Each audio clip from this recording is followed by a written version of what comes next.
हाँ जी। बोलो श्री प्राणनाथ प्यारे की जय। बोलो श्री सतगुरु महाराज की जय। प्रणाम जी, सब सुंदर साथ के चरणों में कोटि कोटि प्रणाम। क्यों वरनो हक सूरत, अब लो कही न किन। क्यों वरनो हक सूरत, अब लो कही न किन। ए झूठी दे क्यों रहे सुनते ए वर्णन। क्यों वरनो हक सूरत, अब लो कही न किन। वर्णन आशिक कर न सके और कोई पहुँचे ना आशिक बिन। वर्णन आशिक कर न सके और कोई पहुँचे ना आशिक बिन। हक जाहिर क्यों हो वहीं, देखत ही उड़े तन। क्यों वरनो हक सूरत, अब लो कही न किन। हक इश्क आग जो रावर, इनमें मोमिन बसत। हक इश्क आग जो रावर, इनमें मोमिन बसत। आग असल जिन्हों वतनिया में, आठों जाम अलमार। क्यों वरनो हक सूरत, अब लो कही न किन। आशिक अरवा कहा मही तिन, मुख विरहाना निकसत।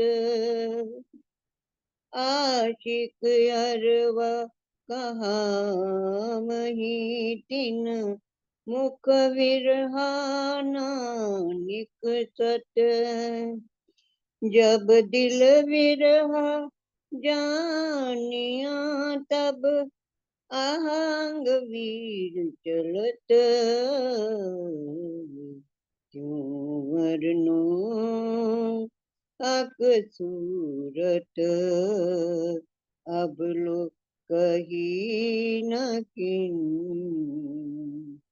ये झूठी दे क्यों रहे सुनते ए वर्णन। क्यों वरनो हक सूरत, अब लो कही न किन। श्री महामत कहे मोमनों पर, करिहासी हुक्मे। श्री महामत कहे मोमनों पर, करिहासी हुक्मे। ना तो अरवाइत क्यों रहे, बेशक होए हक से। क्यों वरनो हक सूरत, अब लो कही न किन। ए झूठी दे क्यों रहे सुनते ए वर्णन।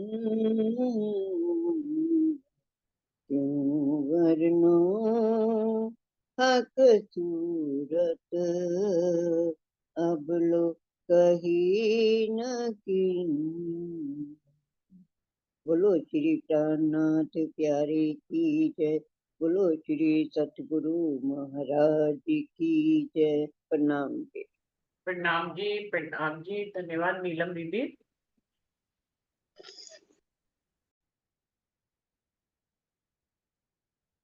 शुरू करते हैं सुंदर साजी। प्रथम लागो दोई चरण को, धनिये न छुड़ाइयो खेन। लाख तली लालेड़िया, मेरे जीव के ही जीवन। इन पाँव तले पड़ी रहूं, धनी नजर खोलो बातून। पलना वालों नेत्रे, मेरे जीव के ही जीवन, मेरे जीव के ही जीवन। श्री बंदो सतगुरु चरण को, करूं तो प्रेम प्रणाम। अशुभ हरन मंगल करन, धन श्री देव चंद्र जी नाम। श्री प्राणनाथ निज मूल पति, श्री महिराज सुनाम। तेज कुंवर श्यामा युगल, जी को पल पल करूं प्रणाम। पिया जी को पल पल करूं प्रणाम। प्रणाम जी। सभी सुंदर साथ जी को प्रेम प्रणाम जी। सुंदर साथ जी, सागर वाणी का चौथा सागर युगल स्वरूप की शोभा और श्रृंगार का सागर चल रहा है, जिसके 10 प्रकरण हो गए थे। अभी 11वें प्रकरण से आगे बढ़ते हैं। श्री सुंदर साथ जी का श्रृंगार। इस प्रकरण में सुंदर साथ यानी कि परात्म स्वरूप के श्रृंगार का वर्णन किया गया है। हमारी आत्म जो कि परात्म की नजर है, और परात्म ने वैसा ही श्रृंगार किया हुआ है जैसे श्यामा जी ने श्रृंगार किया है, यानी कि उसने नूरी श्रृंगार किया हुआ।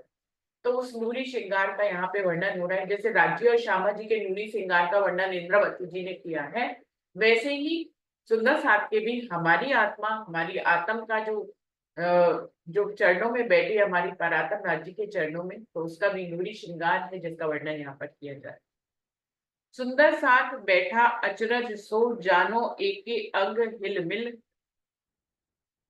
अंग अंग सबके मिल रहे, सब शोभित है एक दिल। सुंदर साथ यानी कि ब्रह्मशिष्टियां बहुत ही आश्चर्यचकित मुद्रा में बैठे हुए हैं। सभी सट सट कर हिल मिलकर इस प्रकार बैठे कि ऐसा प्रतीत हो रहा है जैसे सभी एक ही अंग हो। सभी के अंग अंग आपस में मिले हुए हैं। सभी एक दिली की भावना में ओत प्रोत हैं और अलौकिक शोभा से विराजमान है। इस चौपाई के प्रथम चरण का विशिष्ट भाव है। धामधनी ने अपनी अंगनाओं को माया के आश्चर्यजनक खेल के बारे में बताकर अपने चरणों में बैठा रखा है, ताकि वे माया का खेल देख सके। उनके अंदर आश्चर्य मिश्रित भाव है तथा उनके बैठने का ढंग भी आश्चर्य में डालने वाला है। सभी सखियां सट सट कर इस प्रकार बैठी हुई हैं कि सबके अंग अंग मिले हुए हैं। बैठा अचरज सो का यही भाव है। इस चौपाई से यह पूर्णतः स्पष्ट है कि मूल मिलावे की इस बैठक में 3 हारों तथा 4 रास्तों की मान्यता श्री मुखवाणी के अनुकूल नहीं है। तो सुंदर साथ जी, सुंदर साथ क्यों सट सट के बैठा और क्यों आश्चर्य का भाव है? क्योंकि राज्य से जब इश्क रबद हो रहा था तो सखियों को जब माया के खेल के बारे में राज्य ने बताया कि तुम्हें ऐसे खेल में भेजने जा रहे हैं, तो सबके चेहरे पे आश्चर्य था, क्योंकि उन्होंने कभी माया का खेल कभी देखा ही नहीं था। तो जब माया के खेल के बारे में कि वहां पे तो जन्म होता है, मृत्यु होती है, दिन होता है, रात होता है, ईर्ष्या होती है, द्वेष होता है, प्रेम नहीं होता है, इश्क नहीं होता है, वायदत नहीं होती है,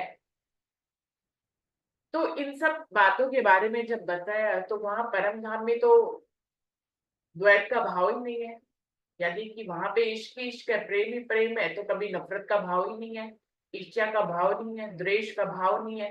तो जब इन भावों के बारे में सुना और इनका मतलब समझा तो परमधाम की ब्रह्मशिष्टियां आश्चर्यचकित हो गई, क्योंकि वो तो जानती नहीं थी।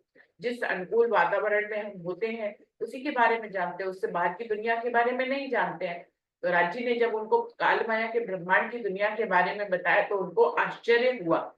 तो लिखा है सुंदर साथ बैठा अचरज सो, जानो एक अंग हिलमिल। सब जो है आश्चर्य में चकित हो गई, और वो एक दूसरे से सट सट के क्यों बैठ गई, क्योंकि उनको ये भी अंदर से कहीं डर आ गया माया के खेल के बारे में सुनने के बाद कि कहीं वहां हम, क्योंकि राज्य ने कहा तुम सब जुदा जुदा हो जाओगे, अलग अलग शहरों में चले जाओगे, अलग अलग देश में चले जाओगे, एक दूसरे को पहचानोगे नहीं, सबके चेहरे मनुष्य की तरह होंगे, लेकिन कौन ब्रह्म सृष्टि है पता नहीं लगेगा, कौन ईश्वर सृष्टि है कौन जीव सृष्टि है पता नहीं लगेगा। तो परम धाम की रूहें सट सट कर बैठ गई कि हम जुदा ना हो जाए कहीं, लेकिन जुदा तो होना ही था। राज्य ने जब दिल में ले लिया कि रूहें जुदा हो जाए, तो ये तो हो नहीं सकता कायनात में कि जो राज्य चाहे वो ना हो, जो राज्य चाहते वही हो जाता है। उन्होंने चाहा कि रूहें मेरी साहिबी को पहचानने के लिए कसमी करें, मुझे जो है उनको कालमाया की एक चाल चलनी पड़ेगी, अपनी परीक्षाएं देनी पड़ेंगी। तो परीक्षा देने के लिए यहाँ पे हम लोग आ गए, और राज्य हमारी परीक्षा लेने के लिए हमें आ गए। इसलिए परम धाम में तो भाव ये था कि कहीं जुदा ना हो जाए, जो दिल में परम धाम में भाव आ गया वही यहाँ पूरा हो गया। वहां पहले से ही डर था कि कहीं जुदा ना हो जाए, तो जुदा हो ही गए। वहां पे तो सट सट के बहादुरी से बड़े बैठे कि जुदा नहीं होंगे, लेकिन वहां के भाव को जो दिल में था वो तो यहाँ आया, लेकिन सट सट के बैठी कि जुदा ना हो वो नहीं हुआ। वहां जितने भी सट के बैठे हो यहाँ तो सब जुदा ही हो गए। परम धाम में एक वायदत थी, यहाँ पे सबके दिल अलग हो गए। वहां पे सबकी साड़ियां रंग बिरंगी एक दूसरे की शोभा को बढ़ाती हुई थी, यहाँ पे सब एक दूसरे की शोभा को गिराते हुए से दिख रहे हैं। पूरा विपरीत खेल हो गया। वहां पे एक दूसरे की शोभा को बढ़ाते थे हम सब मिलकर, यहाँ पे सब एक दूसरे की शोभा को गिराते हैं कि वो आगे क्यों, वो पीछे क्यों, वो ये क्यों, उन्होंने ये क्यों कह दिया, उन्होंने वो क्यों कह दिया, चौपाई काट ऐसे कैसे कर दिया, चौपाई काट वैसे कैसे कर दिया। तो तरह तरह के भाव है सुंदर साथी यहाँ पे। अभी इस सत्य को सब लोग जान रहे हैं कि कभी भी किसी को गिराने से कोई भी लाभ ना मिला है, ना कभी मिलेगा। सब यही खेल में रह जाएंगे। इंद्रावती हमारा इंतजार ही कर रही है इतने सालों से, हम मेल मिलाप ही नहीं कर पा रहे। आज अगर परम धाम की ब्रह्म सृष्टि हम मेल मिलाप ही कर लें तो खेल खत्म हो जाए, लेकिन खेल तो खत्म ही नहीं हो रहा ना, खेल तो बढ़ता जा रहा है। क्योंकि रूहें बातों को समझ समझ कर ज्ञान को ले लेने के बाद भी उस पर चल नहीं पा रही है। कुछ नहीं करना है, सिर्फ एक प्रेम करना है, लेकिन प्रेम ही इतना कठिन हुआ पड़ा है कि प्रेम ही नहीं किया जा रहा है। और सबको प्रेम का अनुभव है, कोई ऐसा नहीं है कि जिसको प्रेम का अनुभव नहीं, क्योंकि काल माया में इतने प्रेम दे रखे थे, इतने रिश्ते दे रखे थे कि सबसे प्रेम है। फिर भी हम लोग जो है प्रेम को ही नहीं कर पा रहे, प्रेम को जानते हैं पहचानते हैं लेकिन प्रेम कर नहीं पा रहे। उतने ही से प्रेम करते हैं जितनों को हम जानते हैं, जितनों से हमारा जुड़ाव है उतनों को तो प्रेम करते हैं, लेकिन प्रेम को तो अनंत बनाना है। अक्षरातीत कौन है, अनंत है। तो उन तक पहुंचने के लिए हमारे प्रेम को भी तो अनंत होना पड़ेगा। सीमित प्रेम तो नहीं चलेगा कि जिन्हों मैं जाननी है सिर्फ उनके नाल ही प्रेम करांगी, उनके नाल मेरे विचार मिलते ने ते मैं बस ਉਹੀ मैनू चंगी लगती है, कोई और चंगा नहीं लगता।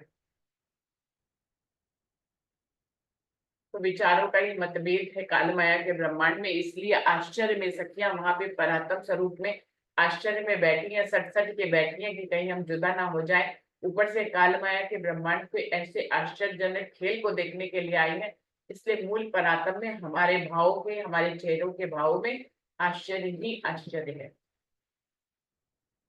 और दूसरी बात है कि जो नजर आत्म के रूप में यहाँ आकर जीव को देख रही है, वो खुद आश्चर्य में है। ऐसा खेल देख लिया कि पहले कहीं नहीं देखा था, तो आश्चर्य तो रहेगा ही रहेगा। तो उनके चेहरों पे आश्चर्य के भाव दिखाई दे रहे हैं। जानो मूल मेला सब एक मुख, सब एक शोभित सिंगार, सागर भरिया सब एक रस माही, कई विध तरंग अपार। ऐसा लग रहा है जैसे मूल मिलावे में बैठे हुए सब सुंदर साथ का मुख पूर्णता एक समान है। सबका श्रृंगार भी समान रूप से सुशोभित हो रहा है, सब में शोभा और एक दिली का सागर समान रूप से लीला कर रहा है। इसमें कई प्रकार की आनंद की तरंगे लहरा रही है। परम धाम में तो सब कुछ एक है, मुखारबिंद भी एक है, दिलों के भाव भी एक हैं, और अब जो है आश्चर्य का भाव भी एक सा ही है। सामान्यतः इस संसार में किसी का मुख गोल होता है, किसी का चौड़ा होता है, किसी का पतला, किंतु परमधाम में ऐसा नहीं है। सबके मुख ऐसे दिखाई देते हैं जैसे एक ही सांचे में ढले हो। इसी को पहले चरण में सब एक मुख कहकर वर्णन किया गया है। ब्रह्म शिष्यों की शोभा के इस सागर में नूर सागर तो समाया है ही, इश्क, निस्बत और वायदत का भी सागर समाया हुआ है। इन सागरों की अनंत लहरें क्रीड़ा कर रही हैं। इस चौपाई की दूसरी पंक्ति का यही भाव है। सागर भरिया सब एक रस, माए कई विध तरंग अपार। तो परम धाम में सब राज्य के ही हकीकत के स्वरूप है, तो सबकी शोभा एक जैसी है। कोई लंबी नहीं है, कोई छोटी नहीं है। सुंदर साजी वायदत में न लंबा है कोई जना, न छोटा है, ना ही कोई गोरा है, ना ही कोई काला है। सब नूर के बने हुए हैं। ना ही किसी का चेहरा चौड़ा है, ना ही किसी का पतला है, ना ही किसी का ऊंचा है, ना ही नीचा है। सब एक जैसे चेहरे। ना तो नाक ऊंची है, ना आंखें अलग है, ना कान अलग है, ना हाथ पैर अलग है। अब सोचिए कैसा है हम सब। जैसी एक रूह है, जैसी श्यामा रानी है वैसी ही सारी रूह है। सब ऐसे लगता है, यहाँ पे अर्थों में क्या है कि जैसे सबको एक ही सांचे में ढालकर बना दिया गया हो, कोई अलग सांचा ही नहीं बनाया गया। तो परम धाम की रूहें वैदत के स्वरूप है, और सब एक जैसी दिखाई देती है। वहां पे कोई भी अलग ढंग का दिखाई ही नहीं देता। ना ही किसी की ऊंचाई नीचाई में कोई फर्क है, ना ही उनके रंग में कोई फर्क है, ना ही उनकी सुंदरता में कोई फर्क है, और ना ही उनके कोई श्रृंगार में फर्क। सब रूहें एक जैसी दिखाई दे रही हैं। और उनमें जो राज्य की वाहिदत का तो स्वरूप है ही है, उनके अंदर इश्क की भी तरंगे हैं, वाहिदत की तरंगे हैं, और एक ही सागर में अनंत सागरों की तरंगे उनमें दिखाई दे रही हैं।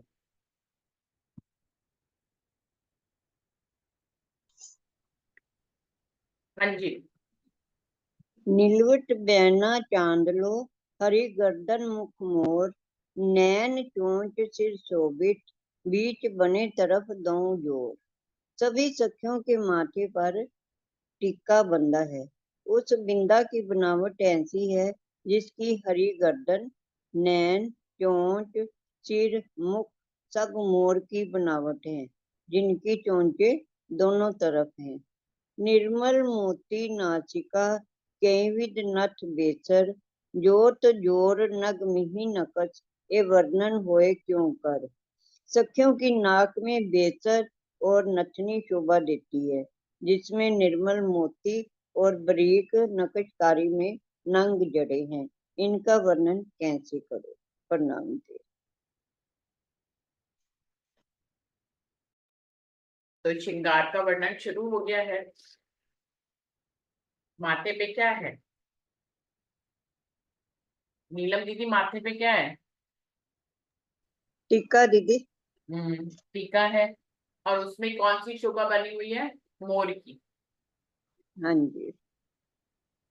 मोर का नैन, चोंच और सिर शोभित है। जैसे पूरा मोर नहीं है, पूरा मोर तो यहाँ पे अजीब ही लगेगा ना। एक जैसे शोभा होती है कि खाली मोर का मुख, जिसमें उसकी हम्म, नैन, चोंच और सिर शोभित, और बीच बने तरफ दो जोड़। और ऐसा मोर हम्म, जिसके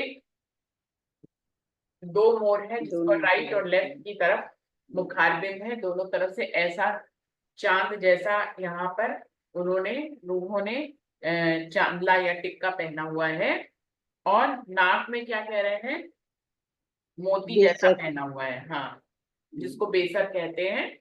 और वो रूहों के होठों तक आ रहा है। सबने यहाँ पे, वहां पे परमधाम में सबने बेसर पहना है। राजी ने भी पहना, श्यामा महारानी ने भी पहना, और रूहों ने भी सब। पहना। और वो उस बेसर की जो शोभा है वो होठों तक आती है।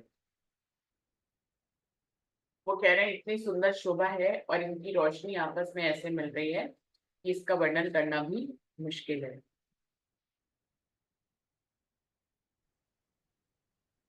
हाँ जी। शोभित है सबन के कानन जलकत जाल, माहे मोती नंग निर्मल, जाई उठत माहे गाल। सबके कानों में सुंदर सुंदर बालियां झलकार कर रही हैं। इनमें मोती के अति स्वच्छ नंग जड़े हुए हैं, जिनकी झाई गालों में दृष्टिगोचर हो रही है। चार चार हार सबन के उर पर अति झलकत, कंठ सरी कंठन में सबन के शोभित। सबके हृदय कमल पर चार चार हार बहुत अधिक झलकार कर रहे हैं।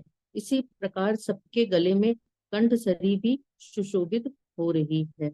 हारों और कंठ सरी के की शोभा का इस चौपाई में वर्णन बताया गया है। प्रणाम।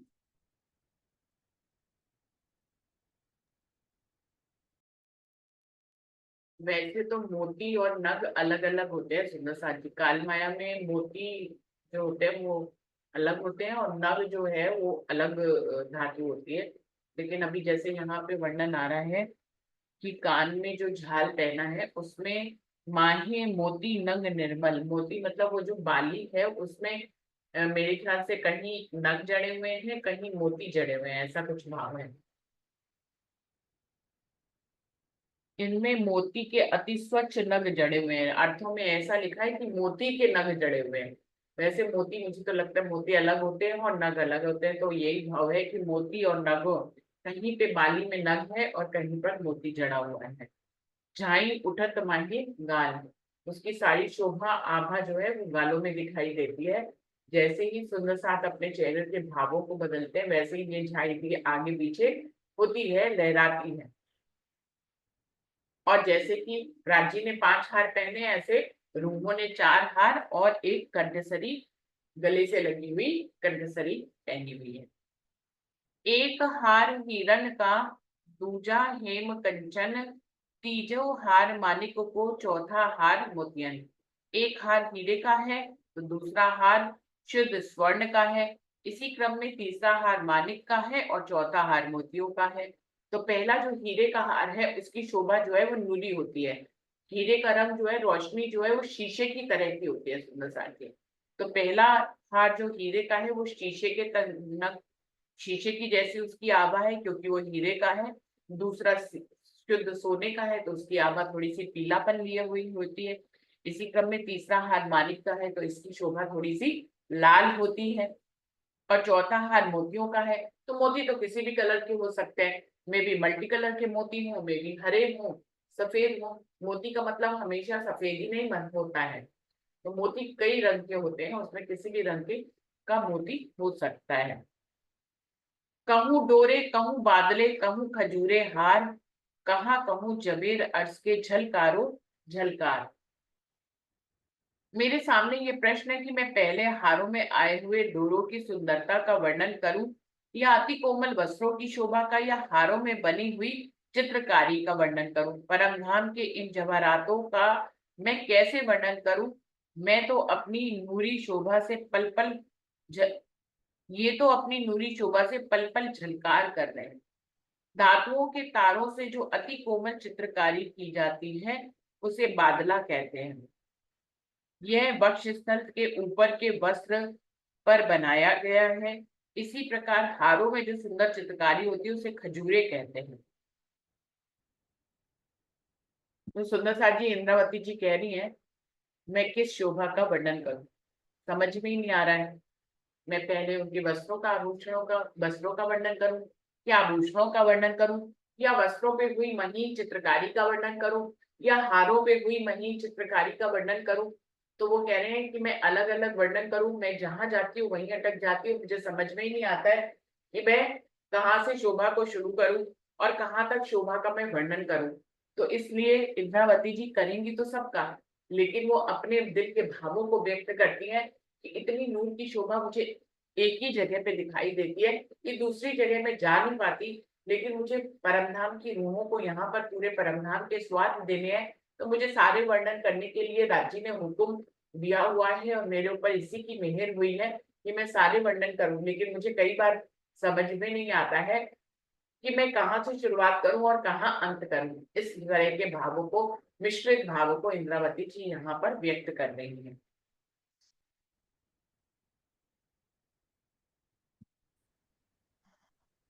हाँ जी। हाथ चूड़ी नग नवखरी, अंगूठे झलकत नग, उज्जवल लाल हथेलियां, पोंचो पोंची नग कई रंग। हाथों में चूड़ियां, नगों की नोतरी और अंगूठियां झलकती हैं।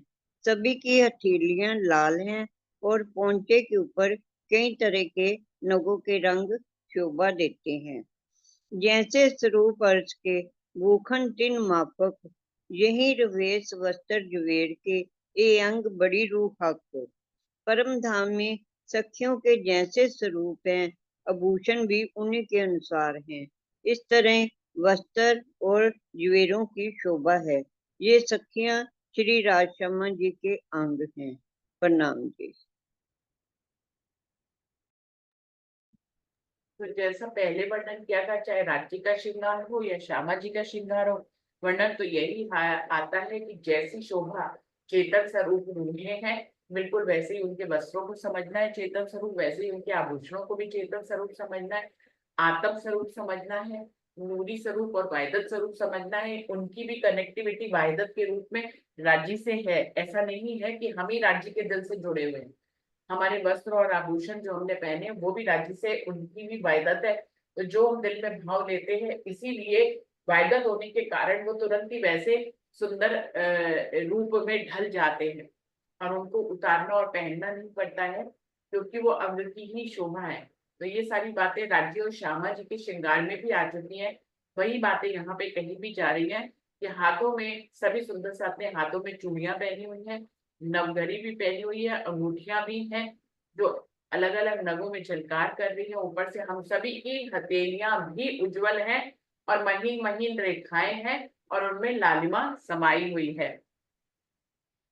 तो सुंदर साथी, हम श्यामा महारानी के हथेलियों की शोभा को ऐसा देखते हैं, राज्य के हथेलियों की शोभा को ऐसा देखते हैं, लेकिन हमें अपनी हथेलियों की शोभा को भी, अपने परात्म स्वरूप को भी ऐसा देखना है कि हमारी हथेलियां भी एकदम गोरी हैं, जिसमें महीन महीन रेखाएं हैं और उनमें भी लालिमा छिटकी हुई है।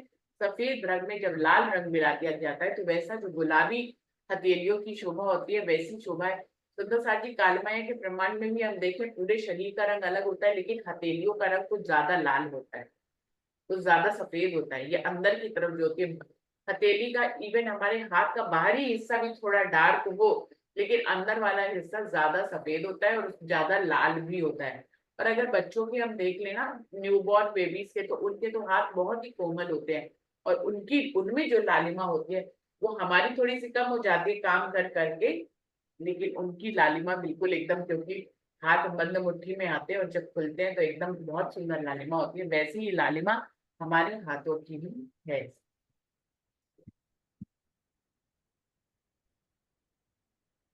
हाँ जी। जैसी शोभा भूखन की, कहूँ कैसी शोभा वस्त्र, कछु पाइये शोभा स्वरूप की, जो खोले रूप नजर। जैसी शोभा आभूषणों की है, वैसी ही वस्त्रों की भी है। यदि आत्मिक दृष्टि खुल जाती है, तभी सखियों की परात्म की शोभा का कुछ अनुभव हो सकता है। यदि आत्मिक दृष्टि खुलेगी तभी सखियों की जो वहां पे परात्म की शोभा का कुछ हमें अनुभव हो सकेगा। जैसी आभूषणों की शोभा है, सेम वैसी ही वस्त्रों की भी है। वस्त्रों के नंग क्यों कहूं कई जवेरो जोत, सबे भई एक रोशनी जानो गंज अंबार उद्योत। वस्त्रों में अनेक प्रकार के ज्वारातों के नंग जड़े हुए हैं, जिनकी ज्योति का मैं कैसे वर्णन करूं। इनकी सारी ज्योति जब एकत्रित हो जाती है तो ऐसा प्रतीत होता है जैसे ये प्रकाश का अलौकिक भंडार है। जो ज्वारातों में नग जड़े हुए हैं उसमें ज्योति का तो वर्णन कर ही नहीं सकते, और जब ये सारी ज्योति एक साथ हो जाएगी तो ऐसे लगता है जैसे ये प्रकाश का एक कुंज हो जाता है ना, अलौकिक कुंज, वो ऐसा भंडार है, ऐसा प्रतीत। प्रणाम जी।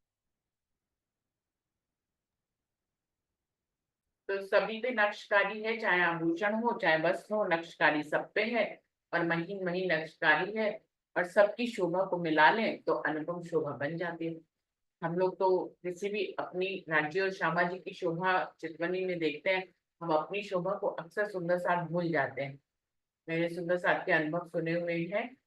वो सिर्फ यमुना जी पे अपने श्रृंगार को देखती है जब बदलती है, तो उनकी चितवनी के भाव मैंने सुने हुए हैं। की शोभा को धारण किया। काल माया से जब योग माया और योग माया से जब परमधाम में जाती है तो यमुना जी में स्नान करती हैं। उसके बाद जो है उन्होंने अपना श्रृंगार कर लिया पराक्रम का, बस तभी अपने श्रृंगार को देखती है, फिर वो खुद को भूल जाती है। फिर सारा श्रृंगार वो राज्य का देखती है, श्यामा जी की देखती है, अपने श्रृंगार को नहीं देखती।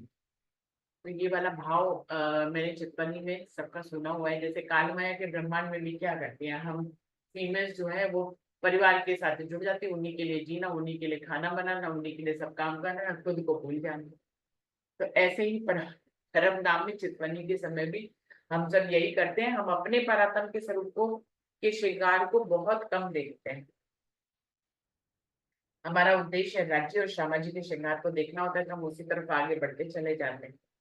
तो राज्य और श्यामा जी के श्रृंगार को आत्मसात कर लेते हैं। तो सुंदर सा जी हमारा श्रृंगार भी बिल्कुल श्यामा जी जैसा है, राज्य जैसा है। हमें अपने श्रृंगार को भी देखना और समझना रहेगा अपने, क्योंकि ये भी राज्य का ही स्वरूप है, हमारा श्रृंगार भी राज्य का ही स्वरूप है और उनकी वहदत का ही स्वरूप है। तो अपने श्रृंगार को भी हमें हर पल हर घड़ी देखना है। तो उससे आपके अंदर, हमारे अंदर जो है परम धाम का आत्मिक भाव रहेगा, वह परात्म का भाव रहेगा। तो जैसा हम भाव रहेंगे वैसे ही हम होते चले जाएंगे, वैसे ही हमारे अंदर लक्षण आते चले जाएंगे। तो ये सारे भाव हैं अपने आप को भी परम धाम के गौरी श्रृंगार में देखने के लिए। यहीं पे सुंदर साथी समाप्त करते हैं। बोलिए श्री प्राणनाथ प्यारे की जय। बोलिए श्री सतगुरु महाराज की जय। सर्व सुंदर साथ की जय। प्रणाम जी, सभी सुंदर साथ जी को प्रेम प्रणाम जी।